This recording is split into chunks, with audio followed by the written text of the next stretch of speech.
Di kala malam telah merangkak naik dan langit Baghdad berselimut kelam, terdapat seorang lelaki bersorban coklat lusuh berjalan sendirian menyusuri ganggang sepi di pinggir kota. Dialah Abu Nawas, sang pujangga nyentrik yang amat dicintai dan diam-diam juga dibenci oleh sebagian orang. Waktu itu angin berembus lirih, membawa debu-debu pasar yang belum sempat disapu. Sementara itu, dari balik celah jendela sebuah rumah batu, sepasang mata mengintip dengan penuh dendam. Ia adalah Kumran bin Halil, seorang saudagar kain yang merasa bisnisnya kian merosot sejak Abu Nawas menyindir kebohongan timbangannya beberapa pekan lalu. "Lihatlah dia," bisik Kumran pelan kepada dirinya sendiri. Berjalan sendiri di tengah malam, kadang tersenyum, kadang menggumam. Apakah ia bicara dengan manusia? Tidak. Maka pastilah jin.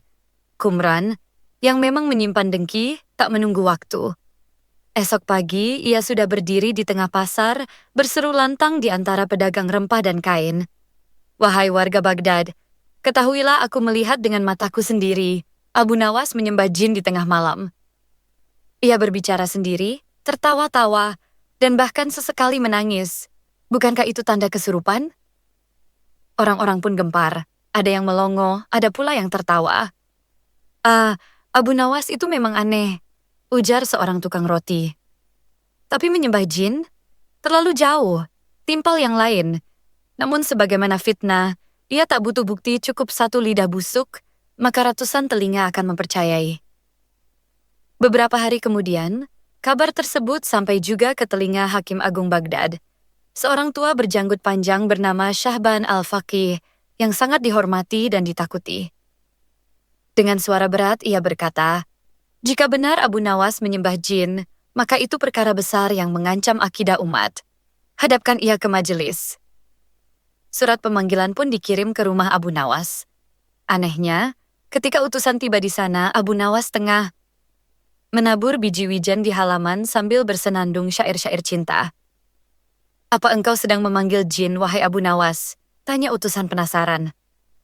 Abu Nawas mengangkat wajah, tersenyum miring. "Bukan, wahai saudaraku, aku hanya sedang mengundang semut. Jin tak butuh wijen." Demikianlah, maka esok harinya Abu Nawas berjalan ke balai kota dengan tenang, membawa tongkat bengkok dan sorban usang, disambut tatapan sinis orang-orang. Kumran pun berdiri angkuh di antara mereka, tersenyum penuh kemenangan. Namun Abu Nawas hanya tersenyum, dan berkata dalam hatinya, "Jika malam adalah tempatku bercakap dengan jiwaku, kenapa mereka begitu gelisah karenanya?" Lalu, majelis pun dimulai. Langit Baghdad pagi itu berwarna kelabu, seolah langit pun menahan nafas, menyaksikan yang akan terjadi. Di balai kota, tempat segala urusan besar disidangkan, berkumpullah orang-orang yang hendak melihat atau lebih tepatnya, menikmati bagaimana seorang Abu Nawas akan terbongkar kebohongannya. Deretan hakim duduk berjajar seperti deretan burung hantu tua, sorot mata mereka tajam dan gelisah. Di tengah mereka duduk Syahban Al-Faqih, sang hakim agung, mengenakan jubah hitam berhias bordiran emas. Di sisi kanan berdiri para ulama dan ahli kalam, dan di sisi kiri duduk para penuduh, dipimpin oleh Kumran bin Halil yang mukanya tampak berseri-seri seperti baru dapat jodoh. "Hadapkan yang bernama Abu Nawas," seru hakim. Abu Nawas pun masuk, langkahnya pelan tapi pasti. Ia mengenakan pakaian sederhana, tapi bersih. Sorbannya agak miring dan wajahnya tidak menunjukkan takut ataupun gentar. Justru ia menatap semua orang dengan mata jenaka, seolah berkata, "Hari ini kalian datang hendak melihat hukum dijalankan, atau melihat kebodohan ditertawakan." "Wahai Abu Nawas," suara hakim menggema, "kau dipanggil ke sini sebab laporan dari masyarakat yang mengatakan bahwa engkau telah menyembah jin di waktu malam." Orang-orang mulai berbisik-bisik. Kumran mengangkat dagu dengan bangga. Abu Nawas memandang hakim sejenak, lalu menjawab perlahan, "Wahai Tuan Hakim, izinkan aku bertanya lebih dulu. Apakah menyembah jin dilakukan dengan wajah tertawa atau wajah takut?" Hakim mengerutkan dahi. "Tentu saja dengan takut. Siapa pula yang menyembah jin sambil tertawa?" Abu Nawas tersenyum. "Lalu mengapa engkau percaya pada orang yang berkata bahwa aku menyembah jin sambil tertawa-tawa sendiri?" Terdengar beberapa orang menahan tawa. Kumran pun maju dengan cepat. Tapi engkau berjalan sendiri di malam hari. Tertawa, kadang menangis, kadang berbicara pada entah siapa. Abu Nawas menoleh padanya. Dengan lembut ia menjawab, "Benar, aku memang berbicara kepada diriku sendiri, kepada nafsuku, kepada jiwaku yang lelah oleh dunia. Dan jika itu disebut menyembah jin, maka apakah setiap orang yang menasihati diri sendiri adalah penyembah jin?"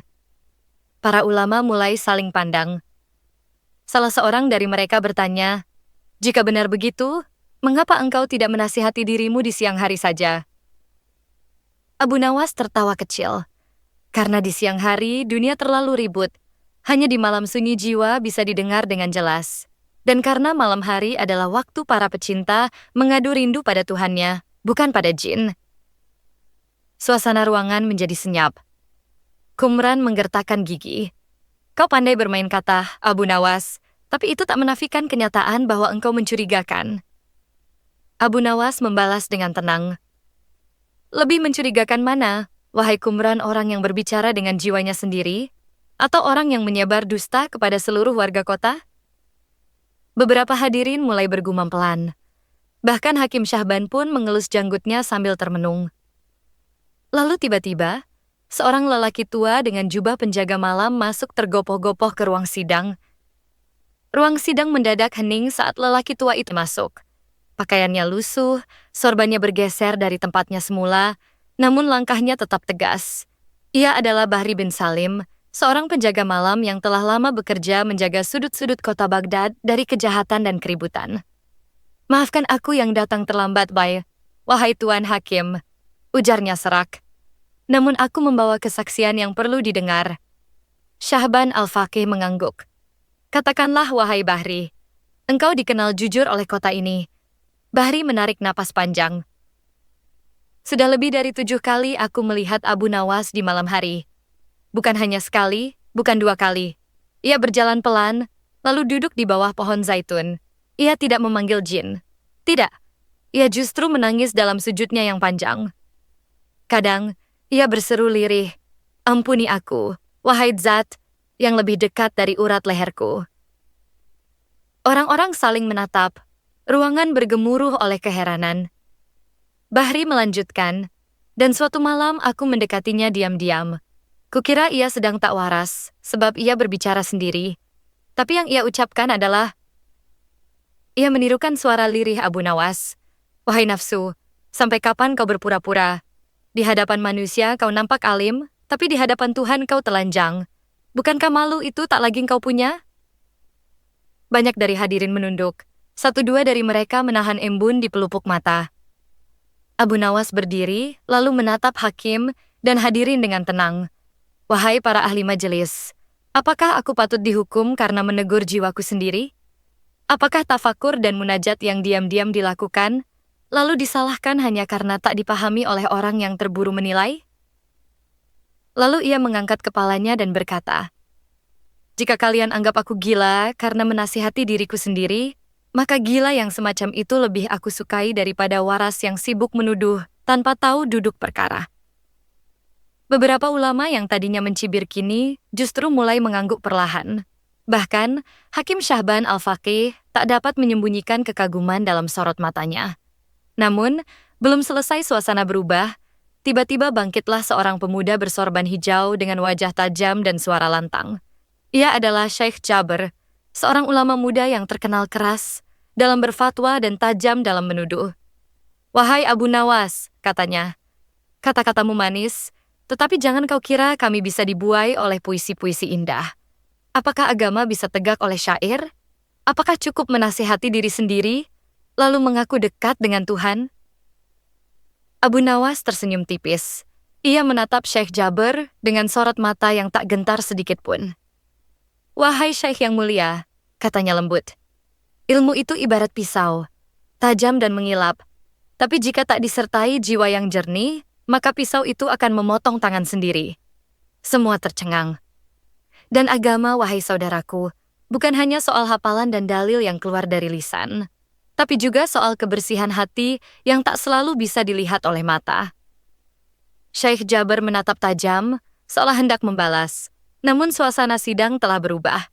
Orang-orang mulai berpihak kepada Abu Nawas.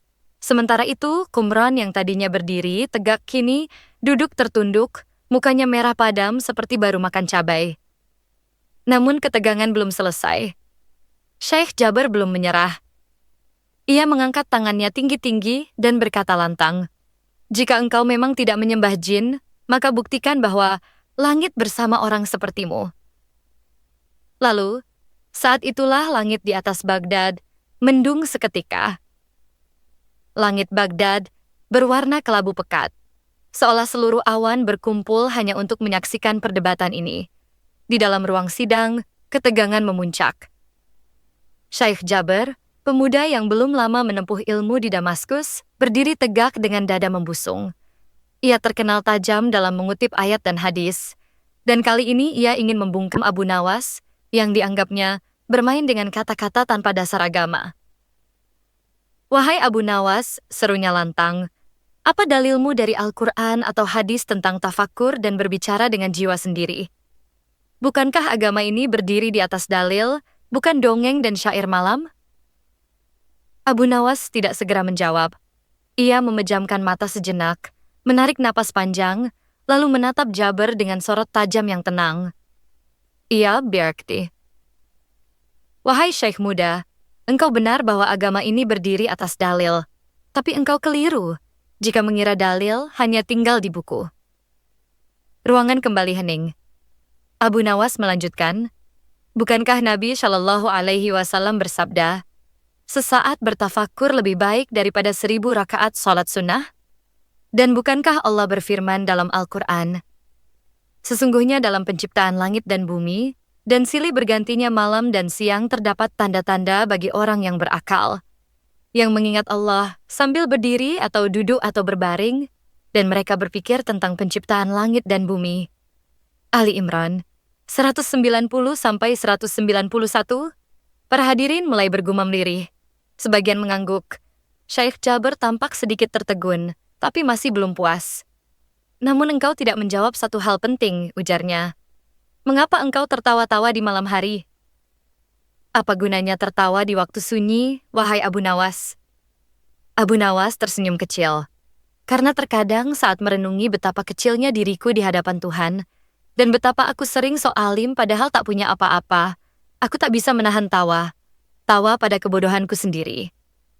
Tertawa itu bukan tanda bermain-main, tapi tanda bahwa hatiku masih jujur pada diri sendiri." Beberapa orang menunduk. Bahkan Hakim Syahban Al-Faqih tampak menahan senyum. Tapi Syekh Jaber belum menyerah. "Itu bukan adab ulama," serunya. Tidak pernah terdengar seorang tabi'in pun tertawa-tawa dalam tafakur. Abu Nawas menatapnya lama, lalu berkata pelan, "Wahai Syekh Jaber, engkau baru pulang dari negeri jauh dan membawa ilmu yang banyak. Tapi ketahuilah, air yang mengalir terlalu deras pun bisa melukai. Ilmu yang keras tanpa kelembutan hati hanya akan membuat orang takut bukan dekat. Adapun aku, bukan ulama, bukan sufi, hanya seorang pencari. Dan dalam pencarianku, terkadang aku menangis, terkadang tertawa, terkadang gemetar sendiri bukan karena jin, tapi karena Allah yang begitu dekat namun begitu agung." Ruangan sunyi. Tak seorang pun bersuara. Bahkan Kumran yang sejak tadi ingin bicara, kini tak mampu mengangkat kepala. Dan di saat itulah, suara gelegar petir menyambar dari langit Baghdad. Jendela-jendela bergetar. Para hadirin menengadah, langit menghitam seketika. Abu Nawas hanya menoleh ke jendela, lalu menatap Syekh Jaber dan berkata lirih, "Engkau minta tanda dari langit, bukan? Lihatlah. Kadang tanda itu datang bukan untuk menegaskan kebenaran kita, tapi untuk menguji kesombongan kita." Syekh Jaber terdiam. Untuk pertama kalinya, wajahnya tampak ragu. Dan di luar sana, hujan mulai turun. Hujan turun pelan seperti air mata bayi yang baru saja dihitan. Angin meniup halus, seolah langit sendiri tengah merenung. Mungkin malu telah ikut menyambar dengan petir tadi, padahal belum tahu siapa yang salah. Di dalam ruang majelis, wajah para hadirin masih tegang, tapi lidah mereka sudah mulai keluh. Bahkan si Kumran yang biasanya cerewet seperti teko bocor kini bungkam total seperti sandal jepit kehilangan pasangan. Sementara itu, pintu balai kembali terbuka. Seorang lelaki tua, kurus, berjanggut putih kusut seperti sapu ijuk, melangkah masuk dengan payung reot di tangan kirinya. "Siapa itu?" bisik seorang ulama. Itu si Bahri penjaga malam," jawab yang lain. "Wah, dia kalau malam lebih hafal jalan tikus daripada kucing." Bahri bin Salim maju perlahan, lalu membungkuk hormat di hadapan hakim. Sorbannya miring dan sendalnya sebelah tak ada, tapi wibawanya melebihi pedagang emas. "Aku ingin bersaksi," ucapnya, "karena aku tahu banyak hal. Lebih banyak dari tukang gosip di sudut pasar." Hakim Syaban menatap tajam. "Silakan Bahri. Kau dikenal jujur meski sering ketiduran di jam jaga." Bahri tertawa kecil, batuk 2 kali, lalu berkata, "Aku ini penjaga malam ya. Tugasku keliling kampung saat orang lain molor. Nah, beberapa kali aku lihat Abu Nawas ini duduk sendiri di bawah pohon tin. Tapi bukan duduk-duduk biasa loh. Ia kadang berdiri, kadang menunduk, kadang sujud, kadang mengelus dada, sambil bilang, 'Aduh, ya Allah, ampuni hambamu yang bodoh ini.'" Orang-orang mulai mendekat, penasaran. "Dan pernah," lanjut Bahri, "aku lihat beliau sedang sujud lama sekali. Sampai aku sempat jalan ke ujung jalan, beli kacang goreng, balik lagi, dia belum bangun juga." Seluruh majelis tertawa kecil. Bahkan hakim tersenyum dan seekor kucing yang kebetulan lewat pun berhenti sejenak mendengar kisah itu. "Lalu, suatu malam," kata Bahri pelan, "aku iseng ngintip dari balik gerobak. Kukira Abu Nawas kerasukan jin. Ternyata, beliau sedang menasihati dirinya sendiri. 'Wahai nafsu,' katanya, 'kau ini maunya enak terus. Kau ingin pujian, ingin harta, ingin wanita cantik, tapi malas bangun malam. Apa kau pikir surga itu harga diskon?'" Hadirin tertawa lagi, kali ini lebih keras. Bahkan Syekh Jabir menunduk, tersenyum meski malu. Kumran tampak seperti ingin masuk ke dalam gentong terdekat dan menghilang dari dunia. Bahri menutup kesaksiannya dengan berkata mantap, "Jika Abu Nawas menyembah jin, maka aku bersaksi. Jin pun akan ikut tobat melihat sujudnya." Suasana balai menjadi sunyi. Tapi sunyi yang lembut bukan sunyi karena takut, melainkan karena tersentuh. Abu Nawas hanya tersenyum. Ia tidak berkata sepatah pun, sebab hatinya tahu. Kadang kebenaran itu tidak perlu diteriakkan, cukup dibisikkan dalam diam yang penuh kasih. Namun belum selesai suasana tenang, langit mulai membuka dirinya. Hujan yang deras tadi kini berhenti. Matahari menembus awan. Dan pelangi muncul membentang di atas kota Baghdad. Anak-anak kecil di luar balai berlarian sambil berteriak, "Pelangi! Pelangi!" Dan seseorang berbisik dari antara hadirin, "Apakah ini tanda dari langit?" Abu Nawas menatap pelangi itu dan berkata pelan, "Jin tidak kuasa menghadirkan hujan rahmat, tapi hati yang ikhlas bisa membuat langit tersenyum." Pelangi membentang di atas langit Baghdad, warnanya cerah seperti kain mahal dari Yaman. Orang-orang di dalam ruang majelis menengadah, terpesona. Bahkan seorang pedagang yang tadinya tidur di pojokan pun terbangun sambil berkata, "Siapa yang pasang tirai warna-warni di langit?" Abu Nawas hanya tersenyum, tak berkata apa-apa. Tapi senyumnya cukup untuk membuat si Kumran menggeliat gelisah, seperti cacing disinari matahari. Di tengah suasana yang mulai teduh, Hakim Syaban berkata, "Wahai Abu Nawas, apakah engkau ingin mengatakan bahwa pelangi ini adalah tanda bahwa engkau benar?" Abu Nawas menjawab dengan pelan tapi jelas, "Bukan, wahai Tuan Hakim. Pelangi bukan penentu kebenaran. Ia hanya tanda bahwa langit tidak suka permusuhan yang panjang. Pelangi itu muncul bukan untuk aku, tapi untuk kita semua agar jangan lagi saling mencurigai, padahal sama-sama tak tahu isi hati." Satu persatu kepala mulai mengangguk. Kalimat itu entah bagaimana terasa pas. Tidak terlalu puitis, tapi juga tidak terlalu biasa. Seperti teh hangat dengan sedikit madu di pagi hari. Syekh Jabir, yang sedari tadi diam seperti ayam kehilangan kawan, akhirnya membuka mulut. Tapi suaranya kini tak lantang seperti sebelumnya. "Wahai Abu Nawas, aku belum pernah melihat orang menasihati nafsunya sendiri, dengan suara keras dan pakai gerakan." Abu Nawas mengangguk. "Itu karena nafsu bukan anak kecil. Ia tidak cukup dinasehati dengan isyarat. Kadang perlu ditegur keras-keras agar ia sadar, sambil berdiri di depan cermin dan bilang, "Hei, engkau yang berbaju bagus itu, apa engkau benar-benar sebaik bajumu?" Orang-orang mulai tertawa pelan. Dan tentang gerakan, lanjut Abu Nawas, bukankah dalam salat pun kita bergerak? Sujud, ruku, berdiri. Apa bedanya jika di malam hari aku sujud karena malu bukan karena perintah, tapi karena cinta? Seketika ruangan sunyi, sungguh sunyi. Bahkan suara perut lapar pun enggan keluar. Tiba-tiba, si Kumran bangkit dari tempat duduknya. Tapi kali ini, wajahnya bukan marah melainkan seperti orang baru bangun dari mimpi buruk yang lama. "Wahai Abu Nawas," katanya pelan, Aku yang memulai fitnah ini. Aku iri padamu. Aku melihatmu bicara sendiri, dan aku tak tahan untuk tidak menyangka yang bukan-bukan." Ia menunduk dalam-dalam. "Jika engkau mau menghukumku, aku terima. Tapi jika engkau mau memaafkanku, maka izinkan aku mencuci kakimu, karena aku telah menaruh kotoran di namamu."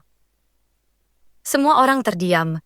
Beberapa ada yang menahan air mata entah karena tersentuh, atau karena malu pernah ikut menuduh. Abu Nawas menatap Kumran. Ia berjalan pelan, lalu menepuk pundaknya dan berkata, "Wahai Kumran, aku lebih senang melihatmu bertobat daripada melihatmu malu. Jika setiap orang yang menyebar fitnah dihukum, maka yang tinggal di kota ini cuma burung merpati." Seluruh balai tertawa kecil, hangat, lucu, tapi menohok. Hakim Syahban pun berdiri dan berkata, "Dengan ini aku nyatakan Abu Nawas tidak bersalah. Bahkan, semestinya malam-malam beliau ditulis dan diajarkan, bukan dicurigai." Sidang pun ditutup. Abu Nawas pamit berjalan pelan menuju pintu. Seorang anak kecil menarik ujung jubahnya dan bertanya polos, "Paman Abu Nawas, apakah jin takut padamu?" Abu Nawas membungkuk dan menjawab dengan senyum jenaka, "Jin tidak takut padaku, nak. Tapi dia takut kalau sampai ikut mikir lalu bertobat, bisa kehilangan pekerjaannya." Semua pun tertawa. Langit Baghdad cerah, dan hati orang-orang lebih cerah lagi. Hari-hari setelah sidang itu, Baghdad menjadi lain. Di warung kopi, orang tidak lagi membicarakan harga kambing atau utang menahun. Yang dibicarakan adalah Abu Nawas dan pelanginya. Katanya dia bisa bicara sama dirinya sendiri, ujar seorang tukang sepatu. "Iya, dan dirinya sendiri jawab," sahut kawannya. "Kalau aku sih, bicara sendiri juga. Tapi diriku nggak pernah jawab. Mungkin karena aku terlalu membosankan." Semua tertawa. Namun di balik kelucuan itu, ada sesuatu yang berubah. Banyak orang mulai bangun malam menirukan Abu Nawas. Ada yang hanya bisa bertahan 5 menit sebelum ngantuk. Ada juga yang tertangkap basah tertawa sendiri di dapur katanya sedang menasihati nafsu. Bahkan Syekh Jabir, sang ulama muda, kini tampak lebih lembut dalam ceramahnya. Ia tak lagi menggebrak mimbar setiap 5 menit sekali. Ternyata, katanya suatu hari, mengingat Allah dengan hati yang ikhlas bisa lebih keras dari suara paling lantang. Namun perubahan terbesar datang dari si Kumran bin Halil. Lelaki itu, yang dulunya merasa dirinya laksana tokoh besar di tengah pasar, kini lebih sering duduk di pojok masjid dengan wajah tertunduk. Ia tak lagi membual tentang bisnisnya. Ia tak lagi menuduh siapapun. Bahkan kain dagangannya kini dijual jujur, tak ada lagi permainan timbangan yang curang. Suatu malam, Kumran mengetuk pintu rumah Abu Nawas. "Siapa?" tanya Abu Nawas dari dalam. "Yang dulu suka menuduh, sekarang ingin bertobat," jawabnya lirih. Abu Nawas membuka pintu. Kumran tampak membawa sekarung beras dan seekor ayam hidup. "Untuk apa ini?" tanya Abu Nawas sambil mengelus janggutnya. "Sebagai tanda minta maaf," jawab Kumran. "Aku ingin memberi sedekah karena telah menyakiti hatimu." Abu Nawas tersenyum lebar. "Wahai Kumran, sedekah yang terbaik bukan untukku. Beras itu antarkan ke janda tua di ujung kampung. Dan ayam itu, kau simpan saja. Mungkin besok aku datang makan sop di rumahmu." Kumran pun menangis, tapi tangisnya bukan tangis sesal biasa. Tangis itu seperti air hujan pertama setelah musim kemarau panjang. Ia menggenggam tangan Abu Nawas dan berkata, "Dulu aku pikir engkau bermain-main dengan agama, Ternyata engkau sedang bermain-main dengan hatiku, agar ia sadar dan kembali pulang. Abu Nawas hanya tertawa. Kadang orang baru paham hidayah, setelah dikira sedang nonton sandiwara. Sejak malam itu, Abu Nawas makin dicintai. Tapi anehnya, ia tetap seperti biasa. Masih suka bicara sendiri. Masih suka tertawa di bawah bulan. Masih menabur biji wijen untuk semut. Dan sesekali, masih membuat orang bertanya-tanya, apakah dia gila?